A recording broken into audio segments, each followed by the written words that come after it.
Hay una frase popular que dice, cuando alguien te repite una promesa una y otra vez, significa que jamás te va a cumplir. Y esto es totalmente verdadero. Los salvadoreños llevamos ya 30 años escuchando las mismas promesas de cambio, de prosperidad y seguridad, pero nunca nos han cumplido.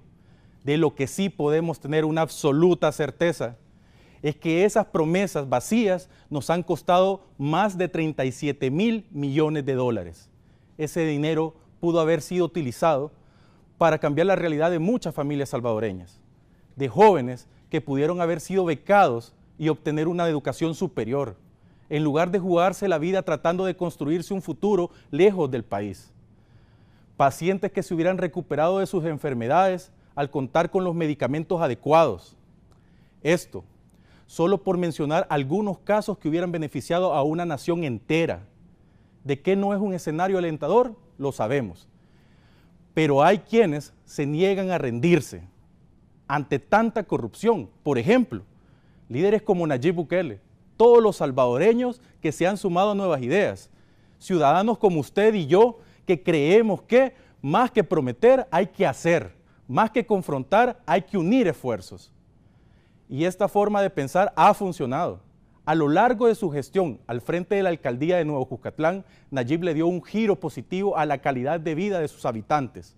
Salvadoreños que ahora cuentan con vivienda digna, con un eficiente servicio de agua potable, salud de calidad y una red vial de primer nivel, que ha abierto las oportunidades de crecimiento en este municipio, por mencionar algunas obras. En San Salvador, la revitalización pacífica del centro histórico ha marcado un antes y un después en la historia de El Salvador. Ahora sabemos que se pueden hacer grandes obras sin que haya violencia ni balas de por medio. Estas solo son algunas de las obras de Nayib y Nuevas Ideas han hecho realidad en las alcaldías que ha liderado. Su trabajo ha mostrado que el desarrollo de un país es cuestión de trabajo, de honradez, de asegurar cada centavo en beneficio de la población. Ya no es posible que nuestros recursos los roben y los despilfarren en caprichos de sinvergüenzas. Arena y los mismos de siempre han agotado hasta el cansancio la paciencia del pueblo salvadoreño. Ya no más mentiras. Ya no creemos más en vacías promesas de campaña. Ahora queremos resultados. Y este próximo 3 de febrero, los salvadoreños vamos a decir un rotundo no a los robos y engaños de los mismos de siempre y un sí a las nuevas ideas. Un sí al combate a la corrupción, un sí a las obras para el pueblo. Soy Mario Durán, bienvenidos a Nuevas Ideas TV. Gracias por acompañarnos. En este programa analizaremos los gobiernos municipales de Nayib Bukele, primero en Nuevo Cuscatlán, del 2012 al 2015, y luego en la alcaldía de San Salvador, del 2015 al 2018. Para conversar sobre este tema, hoy nos acompañan Sueci Callejas, quien es bailarina, abogada, gestora cultural, con posgrado en Gestión Cultural, en Cooperación Internacional y Políticas Públicas Municipales. También es exsecretaria de Cultura de la Alcaldía de San Salvador y emisaria de Cultura de Nuevas Ideas. Luis Chévez, quien es consultor en Gestión Pública por más de 25 años y presidente de la Sociedad de Comerciantes e Industriales. También tenemos a René Alonso, quien es arquitecto máster de Arquitectura Sostenible y Eficiencia Energética, graduado en Barcelona, España. Bueno, para iniciar este programa, ustedes han podido ver en un inicio un par de imágenes que corresponden al centro histórico, por mucho muy bellas, realmente una gestión que ha logrado cosas impresionantes, pero para hablarnos de lo que son las obras de Nayib Bukele, traemos a expertos y también a personas que han participado de la construcción de todo esto que ahora conocemos y que es un legado realmente, no solo para los salvadoreños de la capital, sino que para todo el país, y no solo para esta generación, sino que para muchas generaciones. Eso es algo a destacar, ¿verdad? Ciertamente en esta gestión que fue de Nayib Bukele en la alcaldía de San Salvador. Arquitecto, usted fue parte de la construcción de este centro histórico, de hecho sigue siendo parte de la construcción del centro histórico. ¿Qué nos podría decir acerca de lo que representan los centros históricos en todos los países? Gracias, Mario. Pues el centro histórico, digamos, es el origen de la ciudad. es el punto de partida en donde todos los cimientos de la ciudad empezaron. Aquí en 1545 se fundó la Villa de San Salvador sobre lo que conocemos actualmente como la Plaza Libertad. Entonces, es el origen, ahí se han dado los grandes, digamos, acontecimientos históricos, el primer grito de independencia, todos los movimientos sociales, ¿verdad?, se hacen a través de los centros históricos a lo largo de la historia. Entonces, en países importantes europeos, yo que tuve la oportunidad de estar en Barcelona, ¿verdad?, los centros históricos representan la identidad del pueblo, ¿verdad?, la identidad de los lugares. Ahí es donde la gente se arraiga, ¿verdad?, es donde los cimientos, las historias, las edificaciones públicas, todo comenzó. Entonces, un centro histórico es el valor cultural y la identidad del pueblo donde está arraigado propiamente. Luis Chévez, desde tu experiencia, 25 años en la gestión, haciendo consultorías en gestión pública, eso es bastante tiempo, ciertamente. ¿Y qué podrías decirnos acerca de todo lo que has visto construirse alrededor de las gestiones de Nayib Bukele y específicamente ahora que tenemos el ejemplo del centro histórico? Muchas gracias primero que todo por la invitación, porque es bueno que hayan estos espacios donde los ciudadanos podamos opinar de lo que está ocurriendo y de lo que pasa en nuestro entorno. Yo quisiera opinar desde la perspectiva que yo manejo. Yo soy un profesional de la administración pública, ¿verdad? Entonces, desde esa perspectiva, yo lo que veo es que en la gestión pública hay compromisos inmensos para un gobernante, ya sea municipal o un gobernante de un país, y cuando uno ve las cosas que han ocurrido en lo que estamos ahora diciendo de las gestiones de Nayib, si hay ese tipo de obras es porque yo, como especialista en la administración pública, lo que puedo decir es: hubo una política definida y una determinación de hacerlo, ¿verdad? Y eso es lo que le da, digamos, esperanza y le da a la población, le da seguridad, le va dando confianza, le va dando... Bueno, aquí se decía una serie de cosas y luego se convierte en una realidad. Hubo un liderazgo atrás de esta gestión precisamente para convertir eso en realidad. Es que eso es fundamental, ¿verdad? Cuando hay un liderazgo timorato, te quedas con la promesa y no llegas al resultado. Exactamente, es decir, siempre prometer es fácil, más cumplir y hacer obra, eso es lo difícil. Sí, y yo quisiera pasarme al tema ya René lo decía, lo que significa, ¿no?, el centro histórico en todos los países, pero la sensación que sentimos los salvadoreños ahora con una obra de esa determinación, de esa dimensión, y lo que le dicen a uno la gente que viene de fuera. O sea, yo por mi trabajo me relaciono mucho con gente que viene de fuera, hacemos equipos de consultoría integrados y todos piden que vayamos en la noche a dar una vuelta por ahí. Bueno, yo creo que las personas que nos están viendo seguramente han asistido al centro histórico. Quienes no han podido ir, pues invitados quedan para poderse dar una vuelta. Pero hoy es normal ver a personas que incluso que salen en la televisión, ¿verdad? Los artistas, cantantes, presentadores, que van a darse una vuelta, a tomarse un café, a tomarse una foto, incluso para bodas. Ya es un centro para tomarse una foto antes de ir a contraer nupcias. Es bien curioso todo lo que está sucediendo alrededor de esto, pero es una obra muy compleja, Sueci, y tú también fuiste parte de la gestión de Nayib Bukele y fuiste secretaria cultural de esta gestión, algo que no existía además en gestiones anteriores, ¿verdad? Tú fuiste la primera secretaria de Cultura en este país, bueno, de la Alcaldía de San Salvador, y ciertamente hicieron cosas extraordinarias. Nunca se habían visto, por ejemplo, conciertos, ballets en la plaza, cine en la plaza, presentaciones de museos internacionales poniendo sus obras ahí. Había una cuestión de cada fin de semana, una actividad distinta, una actividad cultural que tú iniciaste y transformaste con la dirección, obviamente, de Nayib Bukele, pero esto vino a democratizar la cultura y de alguna manera presentársela a las personas, es decir, que pudieran llegar y tocar eso que antes no era normal para ellos. Claro, primero que nada, bueno, gracias por el espacio, gracias por la invitación. Claro, o sea, nosotros, bueno, yo personalmente puedo hablar de la evolución en la gestión pública municipal que ha vivido Nayib. Primero como alcalde de Nuevo Cuscatlán, tuve la oportunidad de acompañarle también en esa administración. Y luego en San Salvador, que fue el reto grande, ¿no?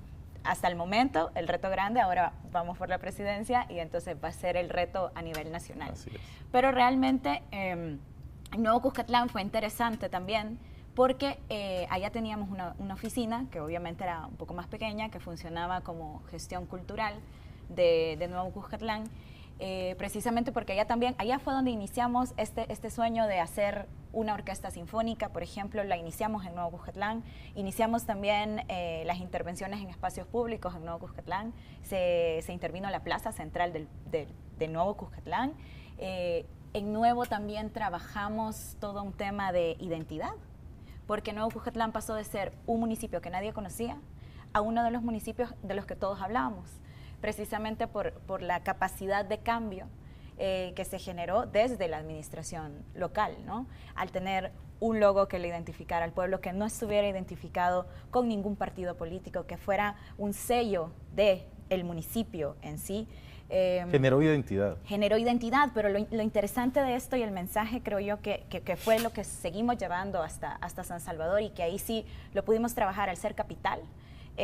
No solo tenés la obligación constitucional de trabajar por la cultura, por invertir, sino también el Código Municipal te abre las puertas y bueno, ahí se podía soñar y se podían hacer un montón de cosas como fue el Centro Histórico, que empezó como una apuesta bastante arriesgada, que si te acordás, políticamente muchos decían no es viable, no se va a poder lograr, te vas a quemar, nadie lo va a hacer, no va a salir bien y ahí va a acabar tu carrera política y aún así Nayib dijo, lo vamos a hacer bien, porque también... Es de liderazgo que se estaba hablando anteriormente. Es bien interesante porque ciertamente ningún alcalde antes de Nayib logró hacer lo que ahí se logró. Es decir, se desplazaron incluso vendedores de manera pacífica, ¿verdad? Una cuestión que hay que rescatar y resaltar, porque esto tampoco se ha hecho en ninguna otra gestión. Pero yo te pregunto, Sueci, ¿tú has podido escuchar críticas a personas que dicen de repente que, bueno, Arena lo ha dicho en varias ocasiones, que esto resulta una transformación cosmética, o sea, que no es profunda, que no tiene sentido? Es más, tal vez incluso ellos abogarían por no haberlo hecho en su momento, pues. Sí, mira, yo creo que también depende de cuál es tu postura. Y si, por ejemplo, la derecha en este país ha siempre cosificado las cosas, ¿no? Ha cosificado el arte como tal, y entonces si vemos cultura solamente como un producto, pues sí, es algo que se compra, que se vende, que se cambia y que puede trasladarse como un bien. Pero realmente la cultura va mucho más allá. La cultura dignifica, entonces dignifica a los pueblos. Entonces la dignidad es algo que no está a la venta. Y desde esa perspectiva, yo creo que es muy difícil para la derecha o para Arena, en este caso específico salvadoreño, entender la importancia de la inversión pública y que no debe ser algo que si te da la gana como gobernante tenés que hacerlo, es realmente tu obligación como gobernante. Y también del otro lado, es un derecho soberano, es un derecho, o sea, los derechos culturales son derechos humanos. Entonces, si desde ahí empezás a trabajar como lo hicimos nosotros, porque también, como decía el arquitecto, realmente prometer se puede, el papel aguanta, podemos armar miles de plataformas con lo que te guste, pero realmente hacerlo es muy complicado porque se necesitan agallas, pero también se necesita presupuesto. Y claro, se necesita el capital humano, o sea, la gente que esté ahí trabajando, o sea, más allá de tu horario regular, o sea, yo claro, se necesita de compromiso, por realmente. Supuesto, o sea. No, resulta interesante porque yo siempre decía en la gestión de Nayib, que también acompañé, que ustedes pueden imaginarse cualquier centro comercial que existe en el país, cualquiera, imagínenselo en estos momentos, usted que nos está escuchando, y piense cuánto les costó esos centros comerciales pues a los dueños de este país hacerlo, ¿verdad? Póngale los millones que quiera. Pero ahora piense cuánto puede costar el Teatro Nacional, o cuánto cuesta la Catedral, o cuánto cuesta la Plaza Gerardo Barrios o la Plaza Libertad, ¿verdad? Ustedes piensen cuánto en verdad vale recuperar el corazón del país. Eso no tiene precio. Y realmente un alcalde jamás en la historia se había animado siquiera a meterle mano a ese centro histórico. Y fue hasta que Nayib entendió que es el centro de todos los salvadoreños que ese sueño fue posible. Con estos primeros planteamientos cerramos el primer segmento, pero antes de irnos a corte recordemos los 445 toneladas de medicina vencidas encontradas en las bodegas del Seguro Social y bueno, los terrenos del Ministerio de Salud entre el 2009 y el 2010 y un valor mayor a los 40 millones de dólares. Lo peor es que para destruirlas se gastaron otros 100.000 dólares. Increíble, ¿no? Ya regresamos.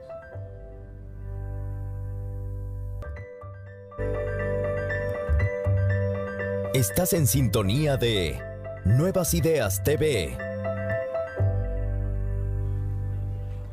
Continuamos con más de Nuevas Ideas TV. Gracias por sintonizarnos a través del Canal 12 y Radio Sonora 104.5 FM. Los días miércoles y domingos a las 7 de la noche. No se les olvide sintonizarnos. Hace 10 años, pocos habían escuchado hablar del municipio de Nuevo Cucatlán y mucho menos podían ubicar en el mapa. Con la llegada de Nayib Bukele a la alcaldía de Nuevo Cucatlán se ejecutaron diversas obras que elevaron la calidad de vida de todos sus habitantes. De hecho, eso es real. Fue tanto así que Nayib fue a dar incluso una conferencia a la ONU hablando de todas las acciones y todo el trabajo y todas las obras que se habían realizado en Nuevo Cucatlán. Yo debo de confesar que realmente no ubicaba a Nuevo Cucatlán, yo lo confundía con Antiguo y era una cuestión. Ahora uno pasa por Nuevo Cucatlán y denota la diferencia, ¿verdad? Es una cuestión que ha habido desarrollo, ha habido trabajo y esto cuesta porque desarrollar una ciudad que era una ciudad desconocida, pues me imagino que tú como arquitecto sabes que hay de implementarle mucho esfuerzo. Sí, realmente implica muchos temas. Realmente no es solo propiamente la ciudad, sino también hablamos de temas sociales. Implica la gente propiamente, implica saber el valor del suelo, implica saber también los movimientos económicos, saber qué tipo de proyectos son los más acertados, ¿verdad? Para poder que esta ciudad mejore. Arquitecto, ¿pero es posible llevar ese desarrollo a todos los municipios de un país? Por supuesto, con la correcta planeación. Obviamente que cada municipio lleva su potencialidad, ¿verdad? Entonces, un proceso de diseño, un proceso de urbanismo, se tiene que analizar bajo el punto de vista de la identidad del municipio. Entonces, si nosotros lo analizamos bajo la identidad del municipio, propiamente sabremos sacar las potencialidades que éste tiene y sacando esas potencialidades que se lleva el desarrollo. El desarrollo de este municipio, pues cada municipio, como vemos en El Salvador, es distinto, tiene su riqueza cultural, tiene su riqueza natural, tiene su riqueza en gente también, las personas, ¿verdad? Entonces, sabiendo unificar todos estos elementos, pues se puede desarrollar la ciudad de la manera acertada. Pero ¿qué es lo que nos hace falta hoy por hoy? Porque nosotros no estamos viendo eso en las diferentes alcaldías del país. Pues la verdad que sería como inversión propiamente en la gente, o sea, es como tratar de llevar o de esforzarse por llevar proyectos que generan verdadero desarrollo y generar ese estudio por profesionales, obviamente, ¿verdad? De conocedores del tema. Entonces, si se hacen esos estudios propiamente, se puede obtener un buen desarrollo para cada uno de los municipios. Gracias, René. Luis, también para el desarrollo se necesita respetar a las personas que viven en cada uno de los lugares. Nosotros hemos podido ver a través de los años, en muchas ocasiones, que ciertos funcionarios públicos, pues en específico los de Arena, han llegado y atropellado a cuanta persona se le ha puesto enfrente para mejorar ciertas zonas. Y esto es un poco curioso porque Nayib no tocó a una sola persona y no levantó un arma contra una persona, un palo no lo levantó, una mano no se levantó en el centro histórico para ser transformado. ¿Por qué la necesidad de seguir atropellando a las personas? Pero también tú, que tienes esta experticia de 25 años en todo lo que es la gestión pública, también te has dado cuenta que es precisamente personas que pueden ayudar al desarrollo de estos espacios. Bueno, yo creo que cuando hablamos de la gestión pública es un tema bastante complejo, tiene muchas aristas, ¿verdad? Antes hablábamos de que si no hay liderazgo no se puede lograr las cosas, las promesas que se hacen. Pero un liderazgo efectivo eficaz, denota también aristas de capacidad de negociación, ¿verdad? La visualización de los actores que participan en un escenario donde se va a intervenir requiere una amplia capacidad de negociación. Entonces, si eso no está, entonces va a ocurrir atropellos o algunos altercados que son inconvenientes desde todo punto de vista, y se termina incluso atropellando derechos humanos y la gente pues impidiéndole una actividad o una iniciativa de dinamización económica en el país. Entonces yo creo que ahí, para lograr estas cosas, es fundamental esa capacidad de gestión, porque la capacidad de gestión tiene que llevar también esa habilidad para conseguir los apoyos económicos y de otra índole para poder llevar a cabo todas estas iniciativas. Yo creo que eso es lo que uno puede mirar, ¿verdad? Cuando una obra de una calidad como el Centro Histórico, uno la ve terminada, si lo vemos desde la óptica de la gestión pública, uno tiene que hacer la revierta y mirar: aquí hubo negociación, aquí hubo capacidad de gestión para conseguir fondos, aquí hubo articulación con otros actores de la sociedad, hubo esa capacidad de traerlos a todos, sentarlos, hablar, acordar y hacer. Y también en ese ejercicio que se debe hacer, hay personas que todavía tienen la mentalidad de que una municipalidad, en este caso, o bueno, cualquier tipo de funcionario, ya sea el gobierno central, municipal, etcétera, se tienen que manejar como empresas privadas. Cuando las empresas privadas lo que busca es el lucro, pues es su naturaleza, pero una función pública o una institución pública lo que busca es precisamente generar condiciones para que la sociedad tenga más dignidad y progrese. Fíjate que ahí lo importante es lo que conocemos en la gestión pública, y que poca gente habla de eso porque es un poco etéreo hablar del tema, pero existe, ¿no? O sea, un funcionario público debe de saber que está para servirle a la población, pero que lo que hace con su gestión debe generar lo que se llama valor público, ¿verdad? El valor... Creo que todos están de acuerdo aquí. Así debe de ser. Pero definamos porque el valor público, hagámoslo entender a cada una de las personas que nos escuchan, especialmente a estos funcionarios que hoy por hoy no lo han entendido.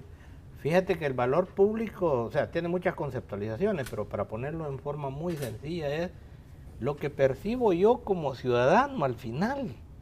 Es decir, a mí no me sirve que hagan 40 anillos periféricos si al final estoy trabado en el tráfico, ¿no?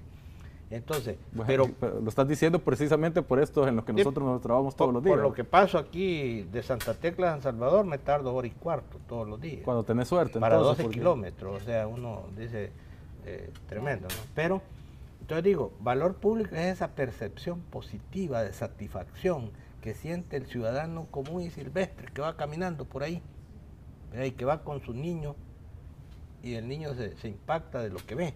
Lo que pasó en el centro histórico, por ejemplo. Exactamente. Entonces, o lo que sucede en el mercado Cucatlán, en la biblioteca municipal. Es decir, en todas las obras, como te dije, el principal objetivo de un funcionario público es pensar cuál es el valor público que voy a generar con esto. Voy a generar satisfacción, voy a generar posibilidades de comercio, voy a generar turismo, ¿qué voy a generar? Entonces viene un impacto en la sociedad que cada quien saca su tajada positiva. Unos de satisfacción, otros de que les gusta el paisajismo y otros ven la oportunidad. ¿Cuántos cafés surgieron ya ahí en el alrededor? Entonces hay negocios que ya están, que no estaban. Entonces son generación de oportunidades. Entonces todo ese tipo de cosas tiene que ver con el valor público. Sin embargo, es triste, eso es decir, ver que todavía hay funcionarios que buscan el lucro y no precisamente ese valor social del que estamos hablando. Yo creo que no han cambiado el chip. Es que no cambian el chip. O sea, no cambian el chip y yo creo que ahí está el problema. O sea, porque sí es cierto también de que como administración pública puedes generar algunos espacios como empresas mixtas, público-privadas, en donde se busque el lucro a través de una actividad comercial en pero la un lucro que tiene que ser reinvertido. Por supuesto, o sea, no es lucro, pero es lo mismo, regresamos un poco a lo que Nayib mantuvo y ha mantenido durante todas sus gestiones, es que el dinero alcanza cuando no nos lo estamos robando, en todos los aspectos de la gestión pública, ¿no? Entonces, aquí podemos ver también cuál es el gran daño de la corrupción y todos estos millones de dólares y colones que nos robaron y que nos han ido robando desde que prácticamente El Salvador es república. Bueno, solo en los 20 años de Arena se robaron 37 mil millones de dólares, para que te quede el dato. Entonces, vaya, imagínate, 37 mil millones de dólares, ¿qué hubiésemos hecho desde la gestión pública? ¿En qué hubiésemos invertido? O sea, seguramente cultura no estaría en la crisis que está. Toda la infraestructura cultural no estaría en crisis como está ahora, hoy por hoy. Seguramente la Universidad Nacional tendría mucho más dinero, mucho más presupuesto para investigación. Seguramente hubiese muchísimo más profesionales, más becas, o sea, la salud estuviera en otras condiciones, no se estuvieran viendo esas caravanas gigantes yéndose a Estados Unidos, 300 salvadoreños saliendo todos los días. No, pero es que no hay condiciones precisamente porque no hubieron gobiernos que no se preocuparon por la gente y vieron en estas personas que se iban todos los días al extranjero un negocio. O sea, todo está concatenado. Ahora, lo preocupante es que toda esa gente que se robó el dinero sigue estando ahí, en la gestión pública, sea en la asamblea, sea en un ministerio, sea en las alcaldías. Y todavía quieren seguir gobernando. Y quieren seguir, o sea, están de concejales pero yo creo también de que la gente está despertando. Y el valor público, o sea, no nos tardaríamos 1 hora y media para cruzar 12 kilómetros porque seguramente tendríamos un transporte público que es lo que de verdad, o sea, la gente en general, ahora las ciudades se están moviendo porque hay una crisis en el mundo, las ciudades están sobrepobladas, se está estudiando precisamente sobre eso, que es una de las cosas de la Agenda 2030 también con Naciones Unidas, que las ciudades están sobrepobladas, las periferias están mudándose a la ciudad, lo rural casi ya no existe, entonces las ciudades estamos colapsando básicamente. Y es bastante importante destacar algo. Nayib ya prometió que va a trabajar sobre este tema y lo resolverá. Hay unas cosas que nosotros tenemos que tomar en cuenta. Es un político, Nayib, al que hay que creerle, porque donde ha ido, ha cumplido. Solo como dato curioso, en este país existen solamente dos bibliotecas municipales de calidad, que se pueden llamar bibliotecas municipales, y tienen una cosa en común. Las dos las hizo Nayib Bukele, una en Nuevo Cucatlán y la otra en San Salvador, y ustedes han sido testigos de eso. Si quieren, vayan a verlas y después conversamos acerca del tema. Quien no ha visto las bibliotecas no sabe cómo apuesta Nayib Bukele por la cultura y por el arte. Nos vamos a este corte, pero antes un dato importante. En 1999 la presidencia de Francisco Flores prestó a Infocentros, una asociación privada, 10 millones de dólares, provenientes de la venta de Antel, ¿se recuerdan? La entidad nunca regresó lo prestado. Para disimular, abrieron un par de infocentros, pero luego desaparecieron y se fueron con el dinero. Un corte comercial y regresamos en un momento. Estás en sintonía de Nuevas Ideas TV.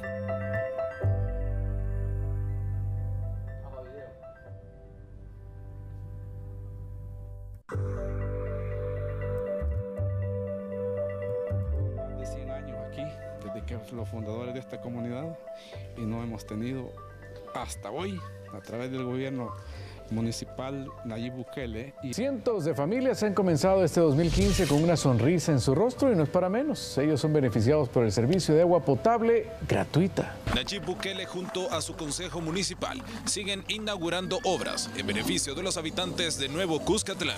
Cuando vinimos a Nuevo Cuscatlán empezamos a trabajar y había mucha gente que no tenía el servicio de agua potable.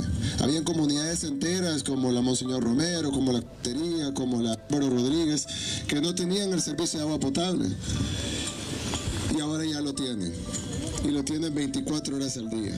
Por primera vez en la historia, los habitantes de Nuevo Cuscatlán cuentan con el servicio de agua potable las 24 horas del día, y lo más importante es que es gratuito.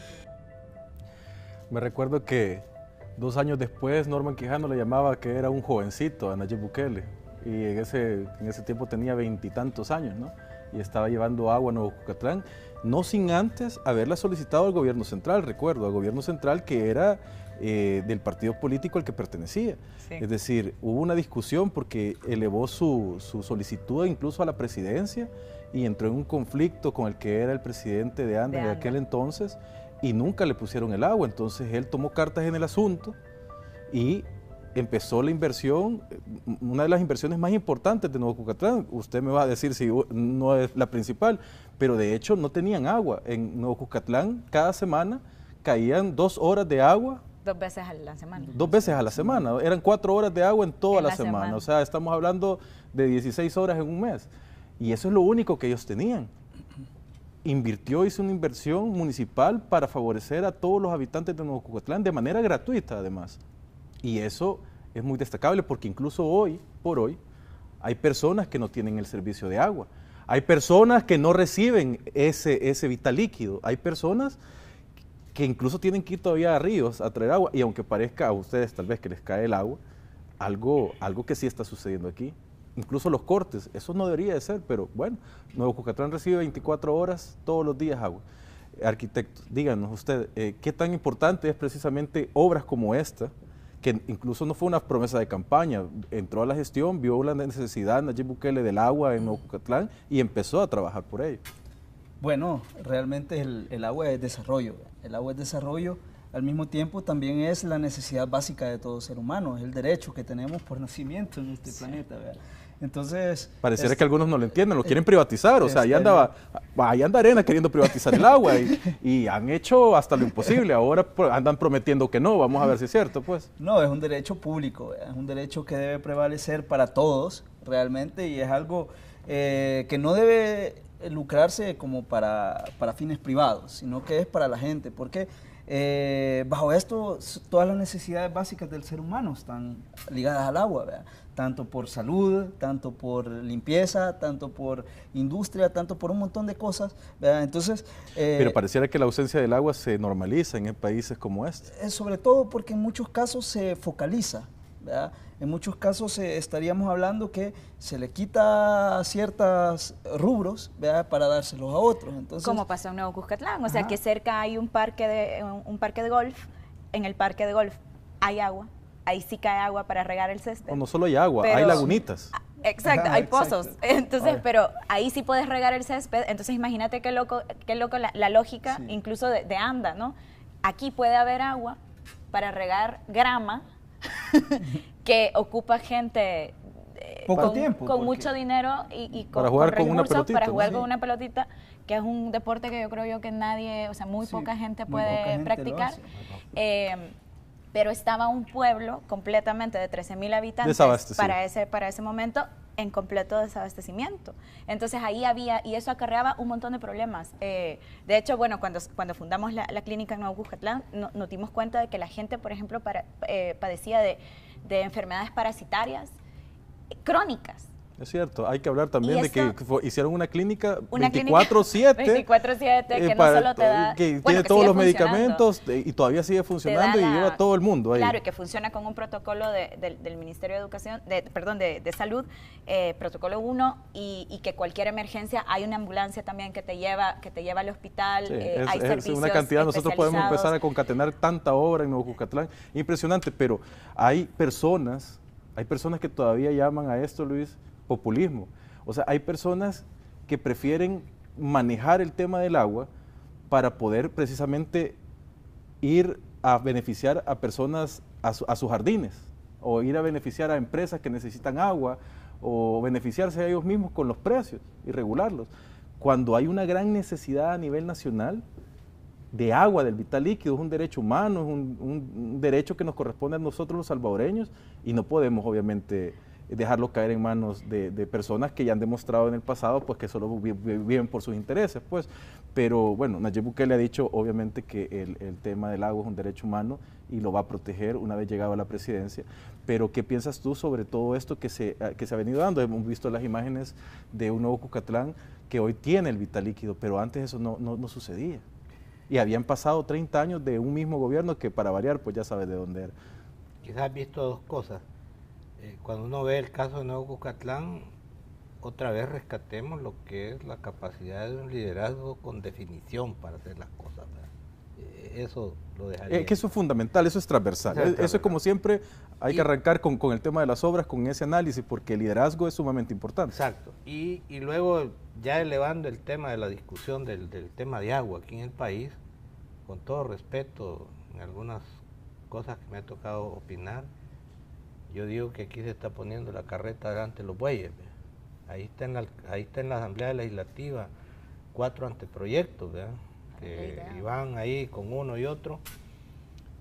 Y al final se enfrascan en discutir quién va a liderar la institución nueva que se va a crear para que haga la regulación y la normativa del agua. Y no hay una política pública de manejo de los recursos hídricos en el país, con énfasis en todos los usos especiales, en donde el agua, en donde el consumo humano es el número 1 de acuerdo a Naciones Unidas, OMS y todo eso, y luego va la parte agrícola y después los otros usos, pues, de generación de energía y todo lo que querrás. Pero cuando no tenemos una política pública que oriente las decisiones en este tema, y estamos discutiendo una ley de aguas que lo que quiere es generar una nueva institucionalidad, ¿verdad? Porque sí es un problema serio la institucionalidad del agua en el país, porque está dispersa y todo el mundo tiene derecho. Cuando tú lees la ley de CEL, es el rey del agua. Cuando tú lees la ley de ANDA, es el rey del agua. Cuando tú lees la ley de riego y avenamiento de agricultura, pareciera ser... Es decir, en resumen, el vital líquido lo quieren todos, y lo quieren todos para beneficio de algunos pocos, y cuando esto debe ser establecido, que debe ser beneficio para todos. El agua es desarrollo, lo decías bien, y el agua y el manejo del agua data desde los romanos, pues. Exacto. Y es una cuestión que en ese tiempo, ya, o sea, hace cuántos años, siglos y siglos atrás, ya se manejaba de buena manera, y cómo es que de repente ahora todos que quieren echar mano de ellos, pues, o sea, los romanos no andaban pensando en beneficiar más que a sus ciudadanos. A sus ciudadanos. Problema también de esto, ¿verdad? Es que se está focalizando el agua, de cierta manera, pero tampoco nadie piensa en cuidarla, propiamente. Y digamos que ahora el país está sufriendo un estrés hídrico, ¿verdad? Entonces yo toco el tema y lo abordo de cierta manera porque no se está pensando también la sostenibilidad del agua. La sostenibilidad del agua en el sentido de recuperarla, ¿verdad? Propiamente, que tengamos nosotros aspectos tan vitales como recolección de aguas, tratamientos de aguas para que no se desperdicien. Entonces solo los explotamos, y se explota mayoritariamente por la industria, por los privados, ¿verdad? Propiamente las personas que son las que deben tener, como decía aquí Luis, ¿verdad? Son las prioritarias para el consumo, propiamente, para que ellos se lleven el beneficio del agua realmente, que es su derecho, ¿verdad? Y después ya todas las demás usos que pueda haber a través del agua, pues lleven a cabo, lleven desarrollo, porque también es necesario. Pero también debemos incluir dentro del agua una política ambiental, propiamente, de cuidar, porque últimamente no se piensa nada. ¿Qué está pasando ya? ¿Por qué se están secando los ríos? ¿Por qué está el cambio climático? ¿Verdad? Todos estos problemas que se están generando. Entonces necesitamos que... No tenemos manejo de cuenca. Exacto. Entonces solo se piensa nada más en gastarla. En explotarla. En explotarla propiamente, pero nadie está pensando actualmente en cómo recuperarla, en cómo salvar propiamente el agua y cómo podemos nosotros cuidar para que las futuras generaciones, ¿verdad? Que ese es planes sostenibles y que por todo el mundo lo está llevando a cabo, ¿verdad? Se pueda el agua cuidar ya propiamente para que sigamos usando. Y también es un problema de falta de liderazgo estatal. Exacto. O sea, porque al final, si el Estado es el garante, ¿no?, de todos los servicios para sus ciudadanos, evidentemente en el momento que los accesos están restringidos y que si tenés dinero, si lo podés pagar, entonces hay agua en tu casa, pero si no lo podés pagar, entonces tenés que ir a traer a un río. Es un tema también de equiparación, de igualdad. Cierto. Yo hace poco hablaba con una lideresa comunitaria y entonces me decía, yo me metí a todo el tema de la hacer lideresa comunitaria porque yo en esta comunidad donde nosotros vivimos hay un grave problema de agua. Imagínese usted que de repente estaban solo hombres sentados viendo a qué hora iba a caer el agua y a qué no. Y me decía, ¿y los hombres qué saben de las horas a las que uno tiene que estar en casa y a qué hora usas el agua? O sea, que te caiga el agua de noche a una familia no le funciona. Porque vos tenés que lavar, planchar, hacer, o sea, tenés una cantidad de usos domésticos del agua.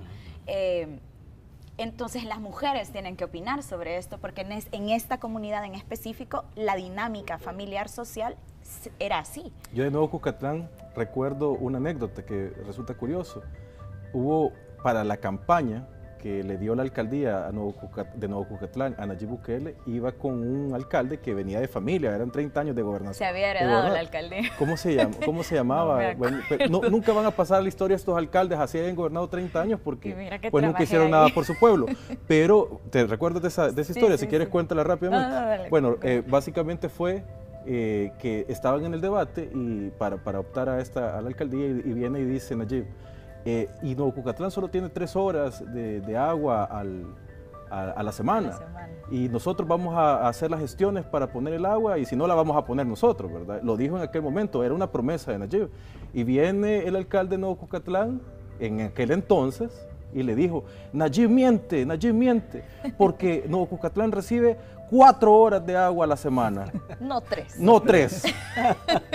O sea, bueno, nuevamente, nos vamos a un corte recordando que en el 2003, durante el gobierno de Paco Flores, estalla el escándalo de corrupción de ANDA con más de 100 millones de dólares malversados mediante licitaciones amañadas.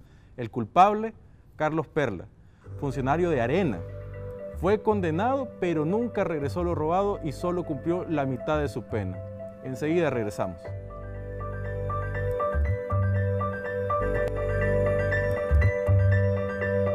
Esto es Nuevas Ideas TV. Seguimos con más de Nuevas Ideas TV a través de Canal 12 y Radio Sonora 104.5 FM los miércoles y los domingos, 7 de la noche es la invitación. Luego de transformar Nuevo Cucatlán y el centro histórico de San Salvador y la mejor administración de las alcaldías de toda la historia, ahora Nayib Bukele es candidato a la presidencia de la República. Y eso es muy importante destacarlo. ¿Qué sería de Nuevo Cucatlán y qué sería de San Salvador si Nayib Bukele no hubiese pasado por la administración de ambas alcaldías? Nuevo Cucatlán no tendría agua, no tendría una clínica 24 horas, 7, no tendría calles nuevas, no tendría iluminación, no tendría las escuelas totalmente renovadas, sí, ¿verdad? No tendría una biblioteca de alta calidad, no tendría una sinfónica en Nuevo Cucatlán, no tendría los adultos mayores su canasta básica todos los meses. Las madres solteras también. No tendrían las becas. Yo recuerdo que incluso en sus últimos meses de gestión dio $1 millón solo para becas a jóvenes de Nuevo Cucatlán. Impresionante, ¿no? Eso por mencionar algunas de las pocas obras que hizo. Y no todas fueron promesas de campaña, ojo. No. Algunas veces, muchas veces, entró a la administración y vio la necesidad que existía y de alcanzar incluso más, lo que vino a pasar en San Salvador.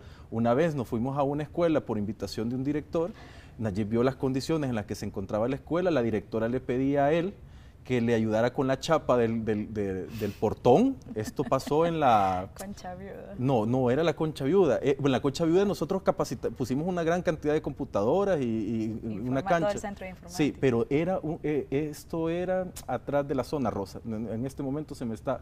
Las Palmas, eran Las Palmas. Sí. Y en Las Palmas la directora pedía la chapa del portón y Nayib le dijo, bueno, yo creo que aquí hay que cambiar más que la chapa, ¿verdad? Entonces vino y construyó el bachillerato total, porque no existía bachillerato, construyó todas las aulas y cuando llegó a inaugurar resulta que el Ministerio de Educación no les había dado los pupitres.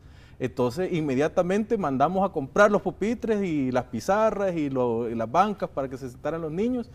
Y bueno, y para todos aquellos que se quedaron con el pendiente, también puso la chapa, pues, es decir, y construyeron absolutamente todo.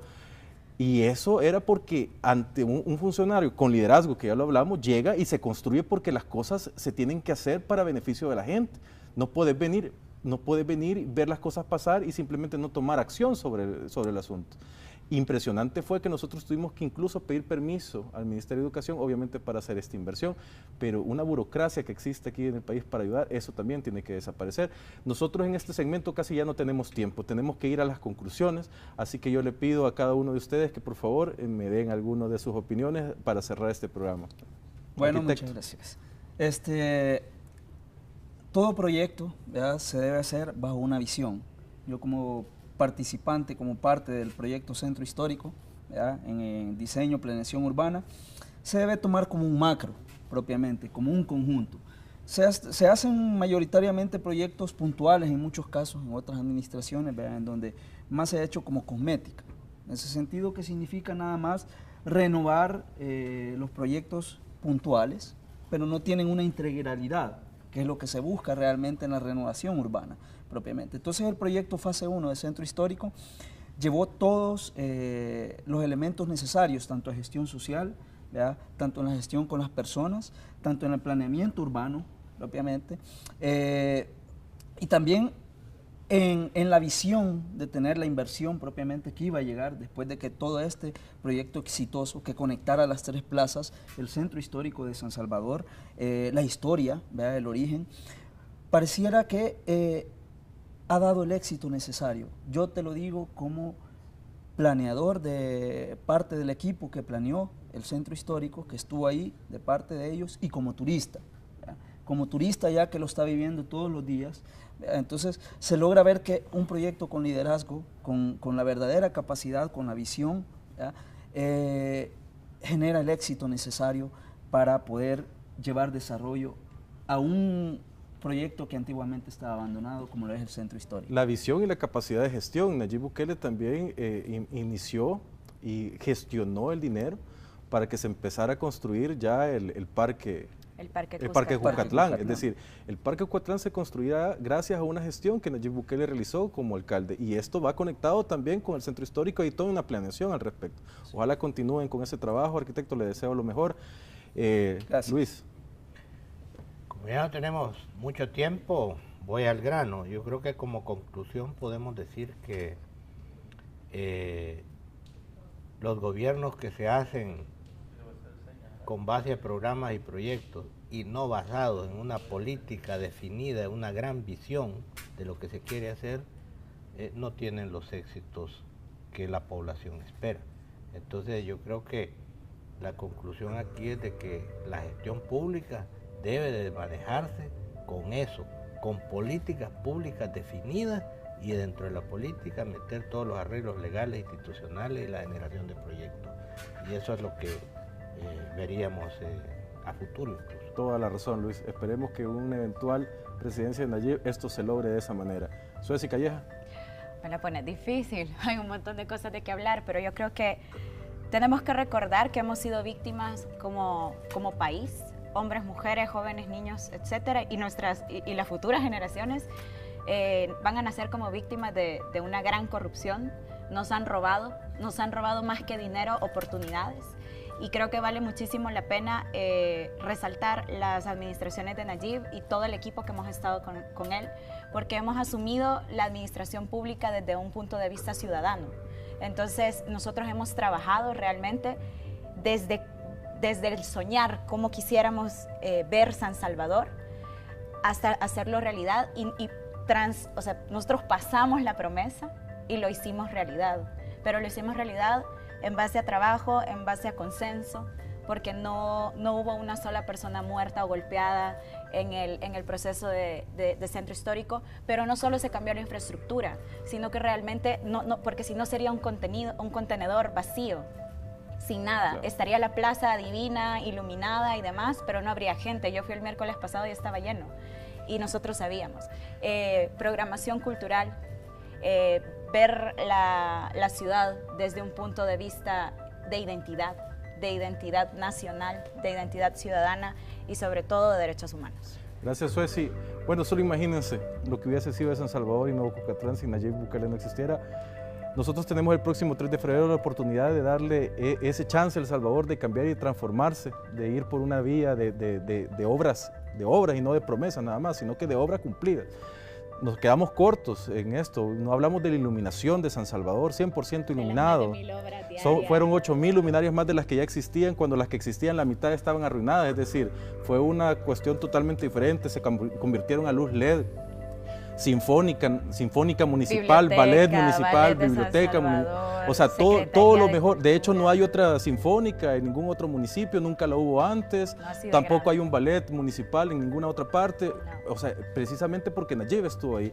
No hablamos de las 1.000 obras por día. ¿Saben qué? Las 1.000 obras por día ni siquiera fueron una promesa de Nayib Bukele, y construyó 1.000 obras, y las comunidades lo saben. Las personas recibieron con gran agrado cada una de las cosas que nosotros llegamos a hacer ahí, y no eran obras pequeñas, eran centros deportivos, eran parques completos, infraestructura que salvaba vidas, y era precisamente porque Nayib estaba con la gente, trabajando para ellos.